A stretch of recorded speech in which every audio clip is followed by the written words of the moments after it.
What's up, everybody? This is Thigh Company here. Welcome to today's live stream on the Thigh Company channel. Today, the current moment of the recording is August the 7th, 2024. And we're making a basically kind of video on Sped Dad, which we haven't made a Sped Dad video in quite a while. I think it's been like at least a month or two, by the looks of it, because I know we've been doing Roblox gaming for a while. The last Sped Dad video was back in early June when I was talking about him getting eye surgery. So yeah, Sped Dad's eye surgery all went well. It's fine, has no issues. But I wanted to talk about sort of an interesting document, or two documents rather, that I found. These are kind of like letters or essays that Sped Dad wrote. Um, and for those of you who may or may not know, Sped Dad, basically he had two official wives or two official marriages, and then his current kind of like unofficial third wife slash caretaker or lady he's living with. So these letters are about his first marriage, before he met my mother. And one is kind of about the marriage, and then another one is a letter talking about his first son. So the first title or first letter that I have here is called My Wedding to Carol, which I believe is his first wife here. And I'll read off the letter here. It says, My wedding to Carol, as you might imagine, resulted from the confluence multiple factors. I'm sure I forgot many, others I never knew about. However, several seem important to me, and I'm sure Carol has her own perspective. Still, I will do my best to accurately capture the events surrounding our marriage. It seems ironic to me now. So many important people and events have been influenced by our union that it is difficult to imagine how different my world would be if we didn't meet and marry. But in fact, we met as a result of an utterly frivolous event, whatever that's supposed to mean. Specifically, Union Pines High School, a new high school that consolidated, he just wrote consolidate, several small schools, decided to have a golf team. I know it was not very important in the greater scheme of things, but at the time, it was the deciding factor in my decision to attend the school. Had I not gone to Union Pines, I probably would have never met Carol, but I did go and we did meet. Dan Maples, I don't know who Dan Maples is. He doesn't give context here. Dan Maples and I lived in Whispering Pines, North Carolina, a new golf community designed by Dan's father, Ellis Maples. At the time, both of us commuted to Southern Pines High School, or Southern Pines, however you want to pronounce it. Southern Pines is what I always say. Southern Pines High School because it was a better choice than other high schools available to us. We were freshmen at Southern Pines, and both of us played on the school golf team. Since the school was located amongst a wealth of resorts, we had a very competitive team. I was the sixth man on a team, and I consistently shot scores in the 70s. Four players on the team went on to careers in professional golf. Quite a team. As it happened, the school system consolidated four small schools into a new, moderate-sized school, Union Pines. This school was closer to Whispering Pines than Southern Pines, but Dan and I would not consider attending unless it fielded a golf team. In fact, Union Pines did not originally plan for a golf team, but Dan and I convinced a teacher to coach the team, and so the golf team happened, and we left Southern Pines and attended Union Pines. The inauguration of Union Pines High School began with a meeting of the entire student body. We met in the gymnasium. I entered the gym after it was half full of excited students. I was looking for Dan because he was the only person I knew. As I scanned the sea of faces, I happened to see a smiling face of a freshman girl who seemed to be the center of attention in the nosebleed section of the bleachers. I thought at that time she was cute. The the meeting was called to order, and I resolved to find out who that girl was. Fate seemed to work against me at first because over the next 2 years, When one of us was available, the other one would be going steady with someone. Finally, at the beginning of my senior year, she was a free agent, and I asked her out. Somehow she knew that I wanted to date her, so she arranged to visit a friend she she had who happened to ride my school bus. I think we talked a little on the bus ride home. She was encouraging and I was hopeful. As soon as I got home, I borrowed the family car and went to her friend's house. We talked outside on the driveway while I tried to summon up the courage to ask her to go to the movies that weekend. I must have dug a trench in the drive with my toe, but finally asked and she said yes. There were few movie theaters in the area at this time. We went to see The Battle of the Bulge, a World War II movie that lasted too long. Looking back, Carol must have been bored to tears, but she said nothing. Now that I think about it, I didn't pay any particular attention to the story either. I was too preoccupied with her sitting next to me. We ate a couple of hamburgers after the show, and I took her to home. The whole date probably cost less than $5. We dated half a dozen times before I could summon the courage to kiss her. When I did, I wondered why I waited so long. I wondered why I waited so long. The relationship heated up quickly after that. Carol was a complicated, passionate, wonderful person who complimented me. Where I was quiet and shy, she was gregarious and social. Gregarious and social. Wow.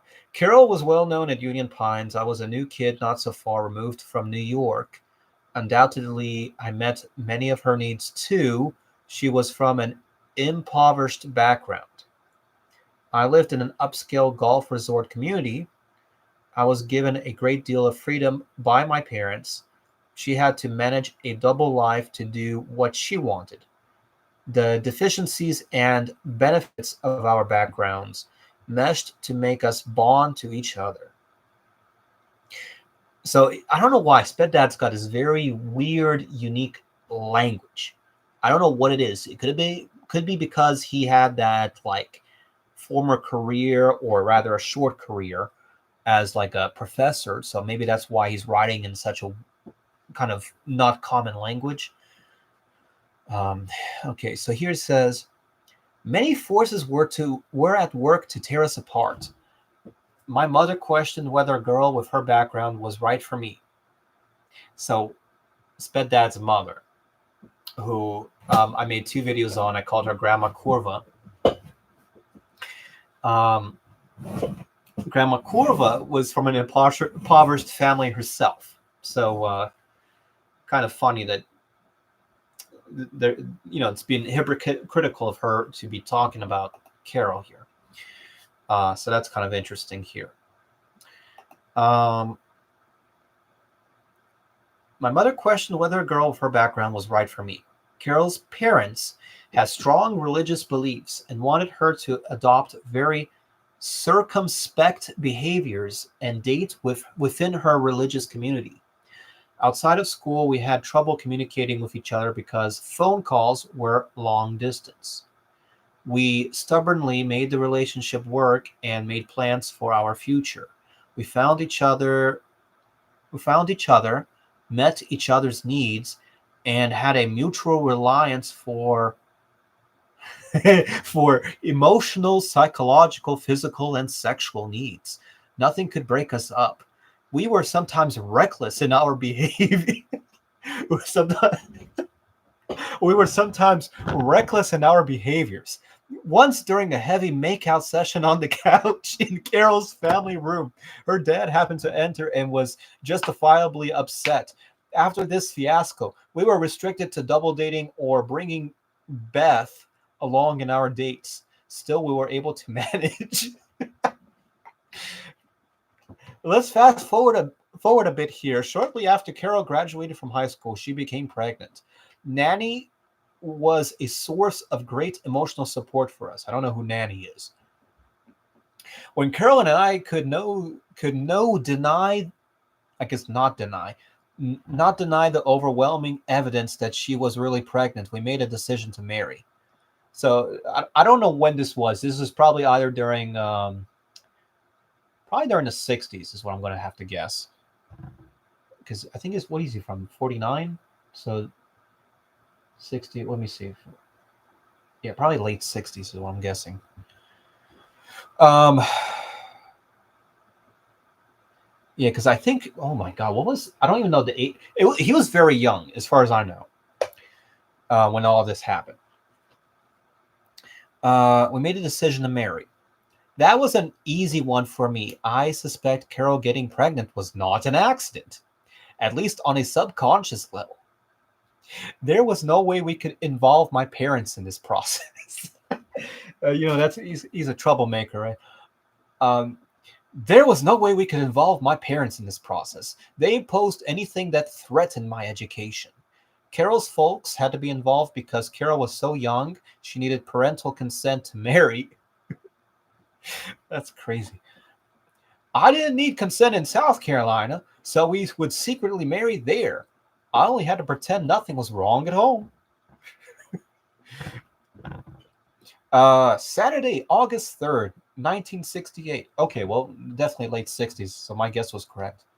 I was asked by my mother to pick up our maid in Southern Pines. Oh, I know what they're talking about. Bro, my grandma, my dad's mom, Grandma Curva, she was kind of, we think she may have been racist in that she also was like, she didn't lift a finger to do a thing. Like my dad's dad was an amazing guy. The dude was a World War II veteran. He guarded Roosevelt. He was a police officer or a lieutenant in the New York PD police department. He was an attorney. The dude was a great guy, and I have not a bad thing to say about him. I think. I know he smoked Camel cigarettes, so that might be something. Um, but yeah, my grandma Curva kept hiring maids of a certain ethnicity. Let's just say that. All right, Saturday, August 3rd, 1968. I was asked by my mother to pick up our maid in Southern Pines. Instead of doing that, I parked the car in the parking lot of Whispering Pines Country Club and got into Nanny's car. So, is Nanny and the maid two different people? I think they are in this case. And got into Nanny's car. We were on our way to South Carolina. It was not a pleasant trip. Nanny was driving. Carol's mom was in the front seat. Carol and I were in the back. Alice was seething with anger, contempt, and moral indignation. An ongoing diatribe. This dude using this like professor vocab, right? An ongoing diatribe erupted from her throughout the trip. Nanny would occasionally tell Alice to calm down. Wait, Alice, or are we talking about Carol? Who we talk? Alice was. Oh, Alice. Okay. So Nanny would occasionally tell Alice to calm down, and that would allow a brief respite. I was mute through this process. My dad was always like, as soon as he got into any kind of conflict or any kind of like something that was negative, the dude would like be quiet and shut up and like close in. Let's see. Nanny would occasionally tell Alice to calm down, and that would allow a brief respite. I was mute through this process. What could I say? Carol just cried and suffered frequent morning sickness. It was over 95 degrees outside the car, and we had no air conditioning because it's 60s, and they probably had some 50s car. No air conditioning. Let me tell you, it was hotter than that in the car. And Alice's tongue hotter still. What is that supposed to mean? And Alice's tongue hotter still. We eventually arrived at the courthouse in Dillon, South Carolina. We secured the marriage license. Nanny had to pay the fee, but we could not get married. South Carolina required a 24-hour waiting period. This meant we had to return the next day, and I had to hide out somewhere. What fun! I knew that my family was frantic by now. I was taken to the home of some guy in the church. Time seemed to crawl. Finally, it was morning, and we were off to South Carolina again. So I don't know where was he staying in some dude's house. I was taken to the house of some guy in the church. Okay, so a church attendee, I guess. So some dude, I don't know if it was in North Carolina or South Carolina by this context. Finally, it was morning, and we were off to South Carolina again. We went to Gaffney because Ernest, I think, knew of a justice of the peace who was sympathetic to young couples in our situation. We would be able to get a marriage certificate with the date blank. This trip was more agreeable because Alice did not come. It was just Nanny and us. We made it there in relative calm, except for Carol's morning sickness. Carol wore a lavender miniskirt. I don't remember what I wore. I do remember that Carol was beautiful. We returned to Nanny's house and spent our honeymoon there alone. My parents had learned by this time that we were married. I was told later that my father was so upset that he took to his bed for a while. I don't know what that means exactly. Slept in the bed, I guess. Cried in the bed. Don't know. My folks said that I had made my bed, now lie in it. Life as I knew it had forever changed. Graduating from Sand Hills Community College was never part of my educational plans. You might argue that I had no real plans. The dude never had no. My dad had never had no real plans. You might argue that had no real plans. I only knew I was supposed to go to law school because my dad's dad was an attorney.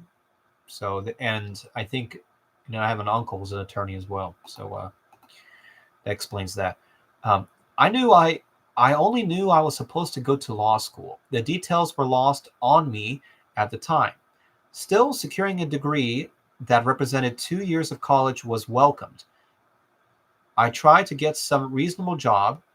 However, the Vietnam War was heating up in 1968, and guys my age were being drafted into the service unless they had an educational deferment. One job at an office supply company in Sanford refused to hire me because they did not want to risk training me only to have me drafted. So school it was. I was forced by financial concerns to withdraw from Wingate College, now Wingate University. At the time, Wingate was only a 2 year college, but it was far too expensive for me after I married. Sand Hills, on the other hand, was manageable. It was close enough for me to commute. Carol and I could live with Nanny and Papa. What is Nanny and Papa? I don't know what that is exactly. Is that my dad's parents? I don't know. Carol and I could live with Nanny and Papa, so we could appease Carol's family by attending the Bible Tabernacle Church. I know my dad was talking about him having some crazy church relations with somebody, so I wonder if this is what he's talking about. I managed to focus enough on my studies to pass the required curriculum for the college preparatory sequence. Fortunately for me, I had completed almost 2 years of classes by the end of my freshman year, but marriage, Carol's pregnancy, and my immaturity made focusing difficult for me. I did graduate and have my associate of arts in the frame of my PhD. Okay, now they're talking about the son, basically. He and Carol's son, Bobby. Bobby was born early Saturday morning, 1969. Moore Memorial Hospital. His birth was the culmination of a long ordeal for Carol and me, not to mention the rest of our families. We were staying with Carol's parents at the time. It had been a long, hard week, especially for Carol. Her morning sickness was abated or batted. I don't know what this means. but the discomfort of rapidly increasing weight and sore muscles and joints quickly took its place. Layered on top of all her discomfort was the need to work until the last moment. Although it was not a problem for me, Carol had trouble sleeping Friday night. If my memory is right, Carol awoke just before midnight with stomach pains. She thought they might be contractions. I suggested that she try to get more sleep until we were sure. Of course, Carol could not sleep, which meant I did not either. She dressed for the hospital and we left. We drove quickly but safely to the hospital. All the information I had about deliveries was extracted from books and memories. I feared we only had minutes to get there. I was greatly relieved to see more Memorial's emergency room. Carol and I rushed in only to start the waiting process. Bobby was not ready to be evicted yet. I didn't know that Carol would face 28 hours of labor. Oh, that's a lot. Just after Carol was examined, the contractions slowed. The hospital staff told us to walk around the halls to promote contractions. We walked a long time with little success. The doctor was reluctant to send her home only to have her return. The doctor decided to administer a drug to induce labor. That was the last I would see of Carol for days. Let me set the context of childbirth in 1968 in south of the U.S. Hospitals had a waiting room with enough seats for 10 to 15 people. The maternity ward with the nursery was hidden behind two formidable swinging doors. Fathers were tolerated as a necessary nuisance, and little was done to care for them. By the time I was seated in the waiting room, there were three other guys there. My mother, Nanny, Alice, and Dewey were there too. We had little to read or to do, so we engaged in anxious conversation. Are you nervous? No. Are you? No. This repeated for hours, and I was glad when everybody else went home. Meanwhile, the other waiting fathers to be were one by one told that their baby had been born. I learned later that prior to Bobby's birth, 8 straight girls had been born. I really didn't care whether the baby was a boy or a girl, I just wanted a healthy one. So I guess they didn't have no ultrasound or ways to tell gender back then. One amusing event happened while I waited. There was a loud rumbling sound coming down the hallway, accompanied by excited voices. A woman had just been dropped off outside the emergency room by her husband, and apparently the baby's arrival seemed near. Her gurney slammed through the maternity ward, or double doors, and disappeared into the dark. Her husband sauntered into the waiting room several minutes later. He projected a disinterested attitude and sat down complaining about how he was inconvenienced by the whole thing. This was his 5th child, and he had no intention of waiting for the birth. After just a few minutes, he stood up and announced he was going home. Before he could get out the door, a nurse grabbed him to tell of the birth of his new daughter. He shrugged and left. I was reduced to staring at the clock after the entertainment was over. Seconds seemed like minutes, minutes like hours, and hours interminable. Still no baby for me. One by one, the waiting men learned that they were fathers, and I was eventually alone. Alone with my thoughts. I tried to imagine how my life would be changed by the introduction of this unknown baby. I just couldn't. I did not know the gender. I did not know anything about it.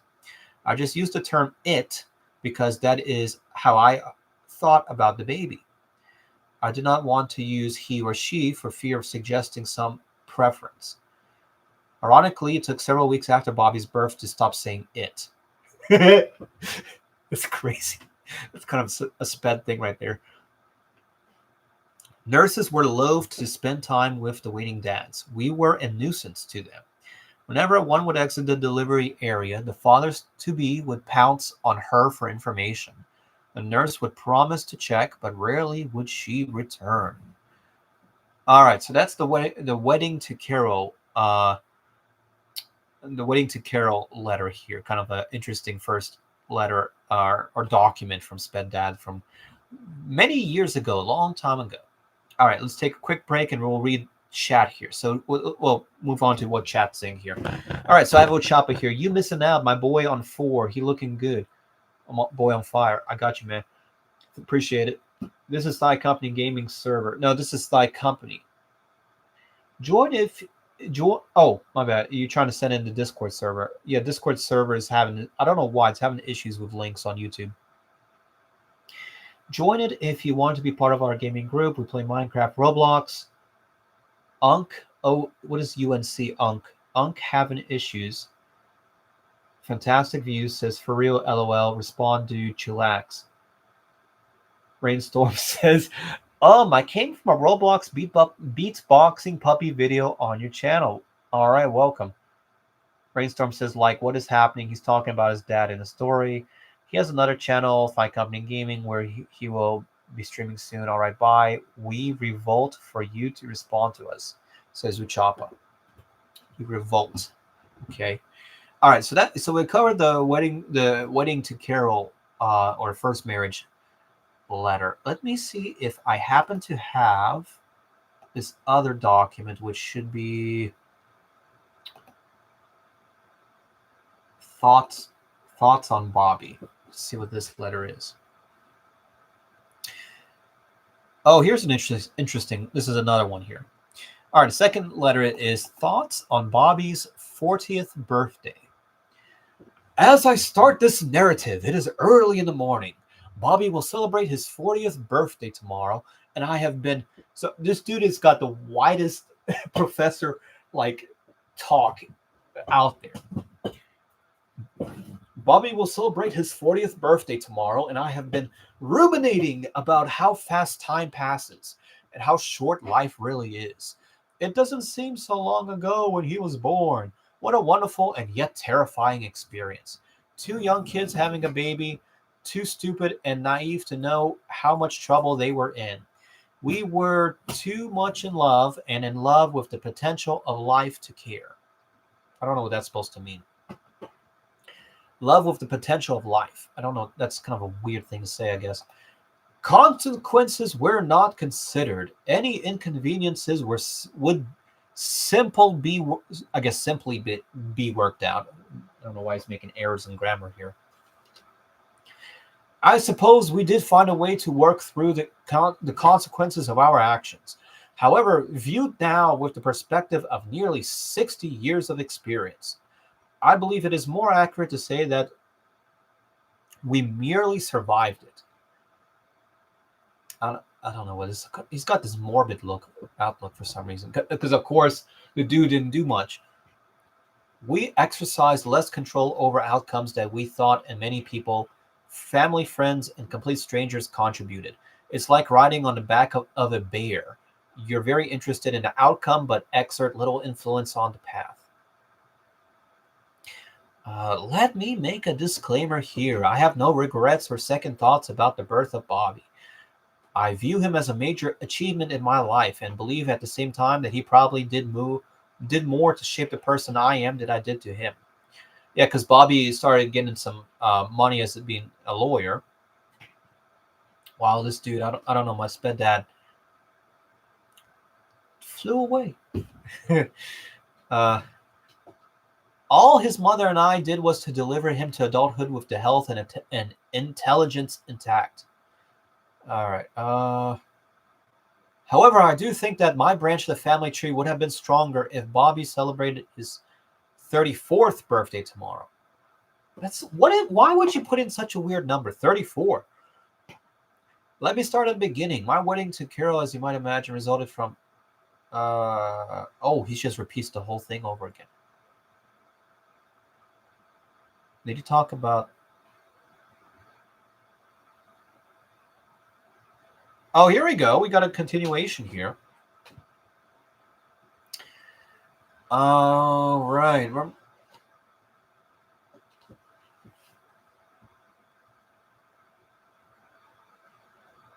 So he talks... Okay, so then now Sped Dad talks about where they lived.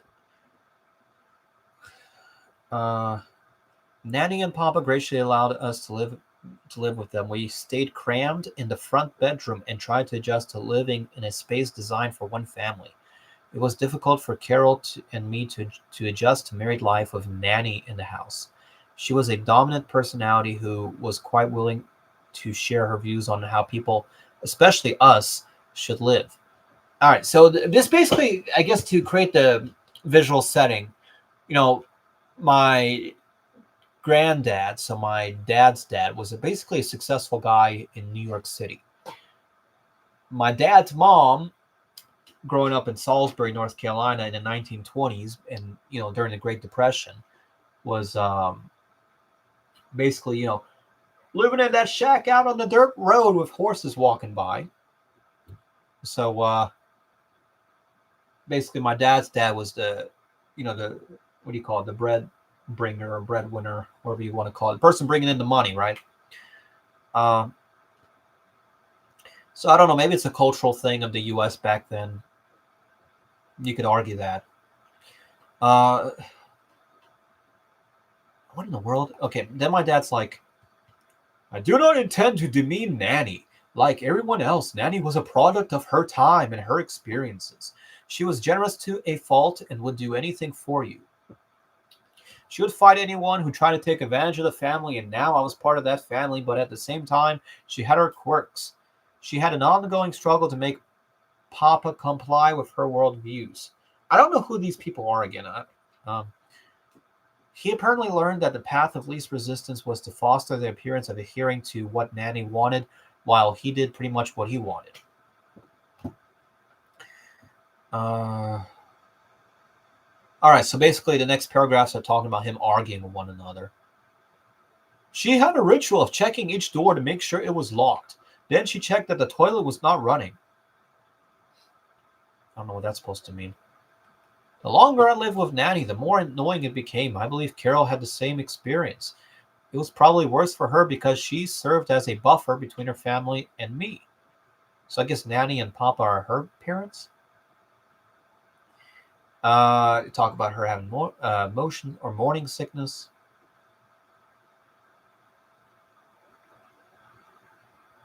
If I recall correctly, she mainly ate string beans and oyster stew. Okay, kind of an interesting thing. String beans and oyster stew. I don't know anybody who'll be eating that nowadays. We lived too close to my parents. Of course, we were living next to her parents. I would sneak off to play golf when my time would have been better served to try to act to make some more money. Yeah, the dude went off to play golf like crazy. He was obsessed with golf. He was collecting so much golf equipment, wasting so much money on golf. Dude could have made so much more money if he did work and did stuff in like psychology, which he could have, but of course he did not. In partial defense of myself, I was attending Sand Hills Community College. The war in Vietnam was a major hindrance. So what did the war? I mean, maybe I'm not. Now I'm not I have to do some research maybe on my end here. So he says the war, like the Vietnam War, or here he's just calling the war in Vietnam. I guess that was what was like changing or affecting his world. I was 19 years old and a prime candidate for the draft. If I stopped attending college to work full time, I would lose my college deferment and I would be drafted in short order. Okay, so at least he does explain that basically if he were to work, he would be sent to the war. It talks about applying to an office supply store. They denied him.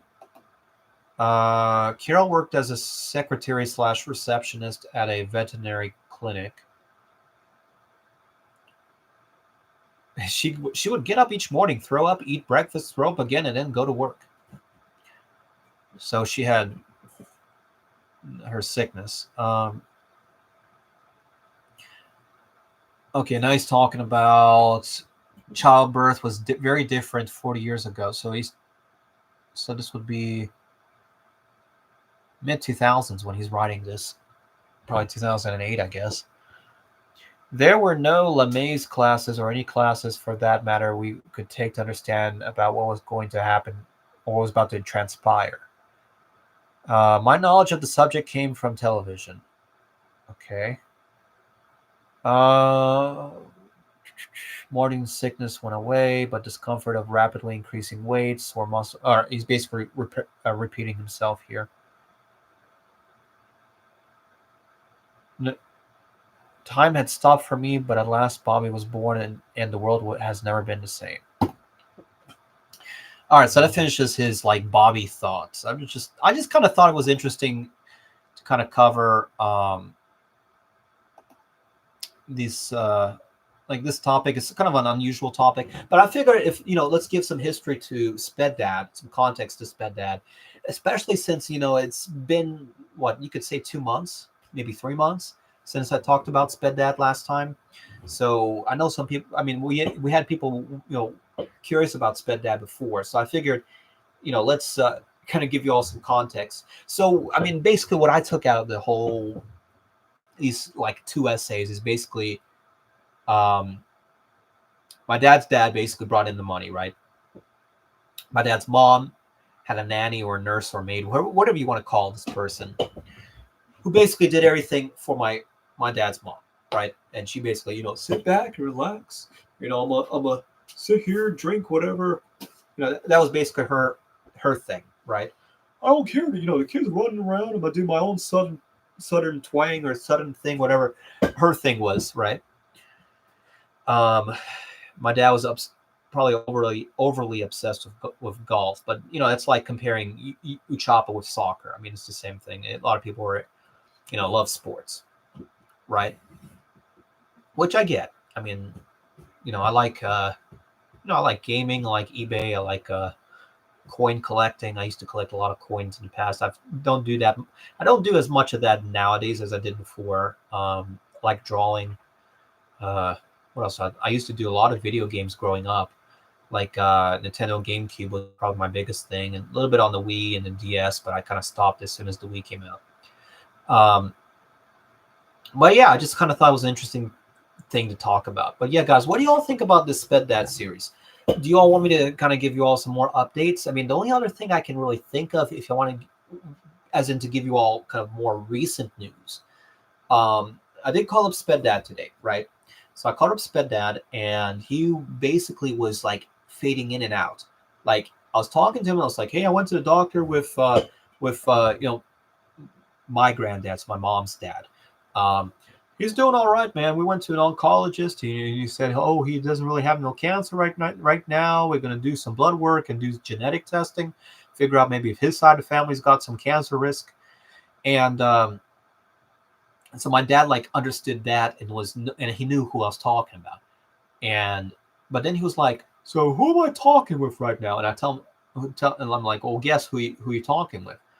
And it took him a second, but then he knew who he was talking about. Then I start talking about Sped's sister, right? He doesn't know who Sped's sister is, which is that might be a good thing, it might be a bad thing depending on how you look at it.